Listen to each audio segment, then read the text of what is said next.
வணக்கம் நண்பர்களே.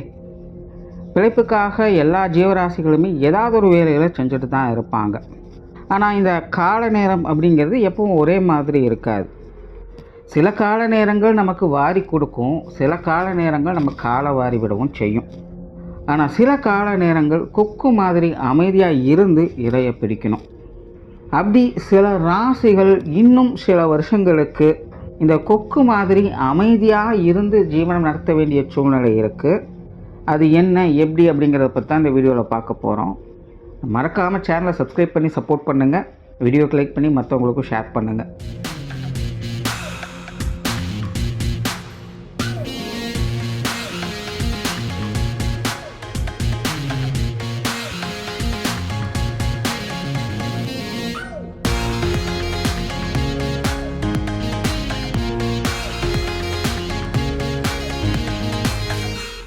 மீனராசி, மீன லக்னம். இவங்களுக்கு பார்த்தீங்கன்னா ஆல்ரெடி ஜென்மச்சனி போய்கிட்டு இருக்குது. ஸோ எல்லாமே கொஞ்சம் பிரச்சனை தான். பட் என்ன தான் ஜென்மச்சனி இருந்தாலும் கெரியர் ரிலேட்டடாக இவங்க கொஞ்சம் ஸ்டெபிலைஸ் பண்ணிட்டு தான் இருக்காங்க. ஜென்மச்சனி நடந்துட்டு இருக்கிறதுனால இவங்களால டெவலப் பண்ண முடியறதில்ல. ஜாலியாக முளசு இருக்குது அப்படிங்கிற மாதிரி ஏதாவது ஒரு சிக்கல்களுக்கு அவங்களே மாட்டிக்கிறாங்க. என்ன தான் ரிஸ்க் எடுத்து நல்ல விதமாக சில விஷயங்களை செஞ்சாலும் இவங்களை தேடி சில சங்கடமான சூழ்நிலைகளும் தேவையில்லாத அவப்பெயர்களும் வந்துக்கிட்டு தான் இருக்குது. அதனால் பர்சனல் டிஸ்டர்பன்ஸால் இந்த கெரியர் ரிலேட்டடாக கொஞ்சம் பிரச்சனைகளை பார்த்துக்கிட்டு இருக்காங்க. குறிப்பாக இந்த காரிய தடைகள் அப்படிங்கிறது இவங்களால் அவாய்ட் பண்ணவே முடியறதில்ல. இவங்க ஒரு விஷயத்த பிளான் பண்ணுறாங்க, ஆனால் அங்கே நடக்கிறது அப்படியே ஆப்போசிட்டாக தான் இருக்கும். இவங்க எக்ஸ்பெக்ட் பண்ண டைமில் எதுவுமே இவங்களுக்கு கிடைக்காது. இதெல்லாம் சாதாரண காரியத்தில் தொடங்கி இவங்களுடைய கெரியர் வரைக்குமே இது தொடரும். ஸோ மீனராசி, மீன லக்னத்தை பொறுத்த வரைக்கும் கெரியர் ரிலேட்டடாக எதையுமே எக்ஸ்பெக்ட் பண்ண மாதிரி இருக்காது. ஸோ அதை கொஞ்சம் கரெக்டாக புரிஞ்சுக்கோங்க.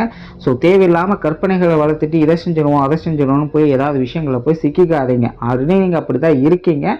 இனிமேலும் அந்த விஷயங்களை கொஞ்சம் தவிர்க்க பாருங்கள். ஏன்னா இது வரைக்கும் உங்களுடைய கெரியர் ரிலேட்டடான விஷயங்களில் குரு கொஞ்சம் ஃபேவராக இருந்தாங்க. அதனால் ஓரளவுக்கு எல்லாத்தையுமே கொஞ்சம் ஸ்டெபிலைஸ் பண்ணிட்டீங்க.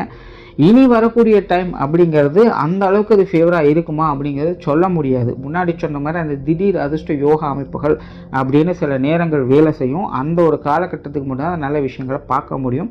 அதுக்கப்புறம் திரும்பவும் பழைய நிலைமைக்கே போயிடுவீங்க. ஸோ குறிப்பிட்ட அந்த டைமை வந்து கரெக்டாக யூட்டிலைஸ் பண்ணிக்கோங்க.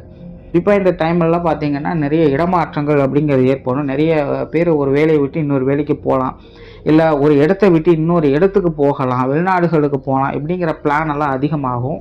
இப்போ இந்த கெரியர் ரிலேட்டடாக ஒரு சேஞ்சஸ் எதிர்பார்க்கக்கூடிய ஒரு ராசி லக்னமாக தான் மீனம் அமையுது.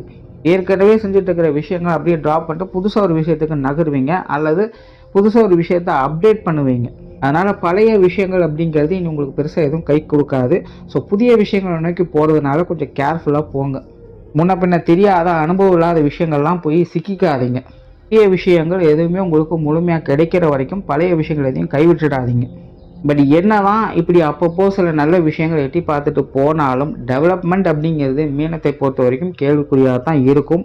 அதே போல் காரியத்தில் அந்த தடை தாமதங்கள் அப்படிங்கிறது இருந்துக்கிட்டு தான் இருக்கும். அதனால் எதை நினச்சும் சலிப்பாகாதீங்க. எதாக இருந்தாலும் பொறுமையாகவே டீல் பண்ணுங்கள். நன்றி, வணக்கம், வாழ்க வளமுடன்.